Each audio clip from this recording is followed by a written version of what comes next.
Un constat alarmant. Au cours de ses voyages, Ibn Badis a pu se rendre compte de l'ampleur de l'ignorance et de l'illettrisme qui étouffait le pays. Dans le peu de mosquées qui restent, aucun cours n'est donné et les écoles coraniques sont presque désertes. À l'opposé, le colonisateur a ouvert des écoles dans le but non pas d'éduquer les Algériens, mais bien de les éloigner de leur identité et de leur personnalité. Le constat établi par Ibn Badis est alarmant.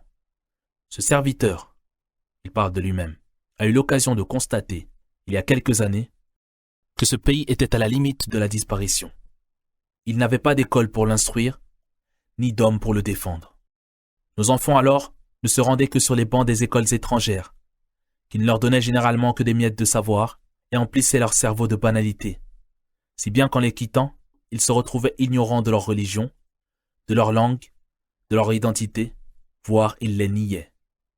Les Algériens ne sont pas dupes et craignent que l'enseignement officiel prodigué au sein des établissements français ne soit un moyen de franciser leurs enfants, puisque basé uniquement sur l'apprentissage de la langue française et de sa civilisation. Aussi l'affluence dans ces écoles est-elle faible. Or, les écoles algériennes libres n'existent pas. Par conséquent, l'analphabétisme explose en Algérie. La situation sur le plan culturel et religieux est désastreuse. Ibn Badis exploite au mieux ses voyages. Il donne des cours et des conférences dans les mosquées, et là où il peut. Il annonce aux gens son activité d'enseignement et d'éducation à Constantine et appelle les jeunes à le rejoindre. Il demande aux parents qui assistent à ses cours de lui envoyer leurs enfants pour qu'ils étudient auprès de lui. C'est ainsi que le nombre d'élèves d'Ibn Badis augmente de partout. Ils viennent en nombre à la mosquée L'Akhdar de Constantine. Ibn Badis n'arrête pas un seul instant d'enseigner. Il le fait dans sa mosquée, dans sa ville et quand il la quitte, dans le train et là où il se rend. Il ne se fatigue pas et ne se lâche jamais. Les Français n'apprécient pas les va-et-vient d'Ibn Badis, mais ils ne trouvent aucun motif valable leur permettant de l'en empêcher. Il est malgré tout convoqué un jour par l'administration coloniale et le haut-commissaire lui dit sur un ton menaçant « Soit vous arrêtez d'enseigner ces idées à vos élèves, soit nous vous enverrons des soldats fermer la mosquée dans laquelle vous crachez votre fiel contre nous et faire taire les horribles sons de votre voix. » Ibn Badis répond courtoisement « Monsieur, vous n'avez pas la capacité de le faire. » Le commissaire se met en colère et demande « Pourquoi n'en aurais-je pas la capacité ?» Ibn Badis de rétorquer « Lorsque j'assiste à un mariage, j'apprends aux invités. Quand j'assiste à des obsèques, j'exhorte ceux qui sont venus présenter leurs condoléances. Quand je suis assis dans un train, j'oriente les voyageurs. Si vous m'emprisonnez, j'enseignerai aux prisonniers. Et si vous me tuez, j'éveillerai les moi des citoyens. Je suis un enseignant qui guide dans tous les domaines.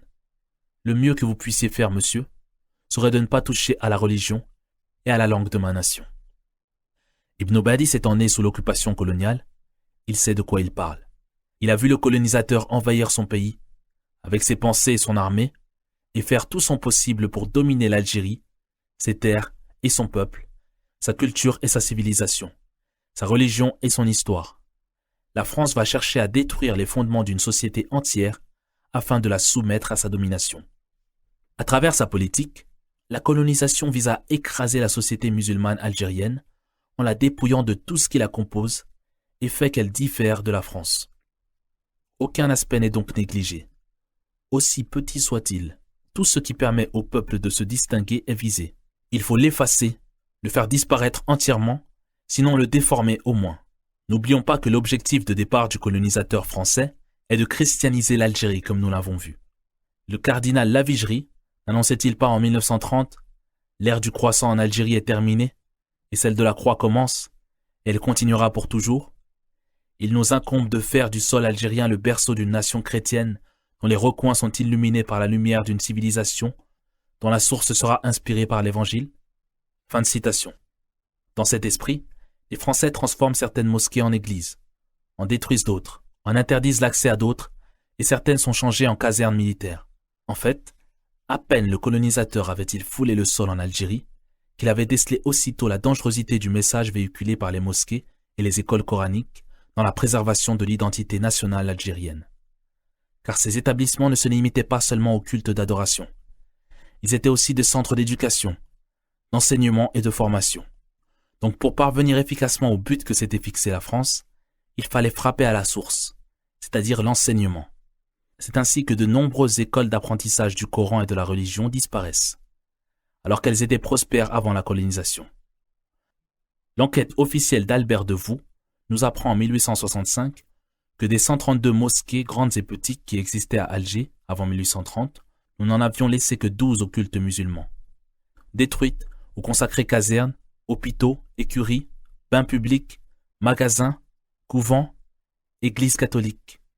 Consciente du lien étroit et solide entre l'islam et la langue arabe, la France vise à travers toutes ses décisions à tuer la langue arabe en restreignant son enseignement et en poursuivant ses enseignants. Elle va jusqu'à déclarer l'arabe comme langue étrangère, une décision qui laissera un goût profondément amer aux Algériens. Mais Ibn Badis ne reste pas silencieux face à cette injustice. Il déclare : le gouvernement qui nous a persécutés dans notre religion, notre langue et notre honneur, et qui nous a privés de tous nos droits, nous lui disons : nous ne sommes pas la France, et nous ne sommes pas les ennemis de la France. Mais la France a tout simplement ignoré nos paroles et empêché nos activités. Les écoles sont fermées, les professeurs renvoyés, les étudiants éparpillés, les mosquées nous sont fermées au nez, et les droits de la nation sont ignorés dans les moindres de nos requêtes. Comment donc lui annoncer notre loyauté ? Il dit également : ils savent que l'islam ne peut subsister que par l'enseignement de ses doctrines, son éthique, ses bienséances et ses préceptes, et qu'il n'y a d'instruction possible que par l'enseignement de sa langue. Ils ont alors combattu son enseignement, ont fait subir 1000 tourments à ceux qui l'enseignent, et ont passé des années à fermer les écoles coraniques et les centres d'éducation religieuse arabes, à ne délivrer plus aucune autorisation et à rendre caduque celle qui était délivrée, de sorte qu'il ne resta plus qu'un nombre ridicule d'écoles. Mais comme ils ont vu la détermination de la nation à enseigner son Coran, sa religion et sa langue, ainsi que le courage de nombreux enseignants à remplir leurs devoirs et à continuer à enseigner malgré les menaces et les promesses, malgré les interdictions et les amendes. Quand ils ont vu tout cela, ils ont exécuté leur besogne, jusqu'à promulguer la loi de la sanction terrifiante. La nation a compris cette machination, et ce mal qui complote contre sa religion et son Coran, ainsi que la langue de son Coran et de sa religion. Nation qui s'exprime oralement pour défendre ses valeurs sur ce point, qui s'engage devant Allah et le peuple à mener cette défense jusqu'au dernier instant de son existence. Nous demeurons donc, avec l'aide d'Allah, dans la voie de l'enseignement de notre religion et de notre langue, malgré tout ce qui nous atteindra. Nous sommes certains que la fin nous appartiendra, quelle que soit la durée du fléau, et que la victoire sera notre allié, car nous savons avec foi et avons constaté de nos yeux que l'islam et l'arabité sont destinés à vivre éternellement, quand bien même ils se mettraient tous à nous combattre. Il dit aussi dans le même esprit : les ennemis de la nation algérienne, ceux de la France aussi, se sont mis d'accord et manigancent leur complot. Ils ont réclamé du gouvernement qu'un arrêté ministériel soit pris pour infliger des sanctions contre l'enseignement afin de détruire cette personnalité islamique à la base et l'anéantir définitivement. Or, la nation a bien compris quels enseignants sont visés.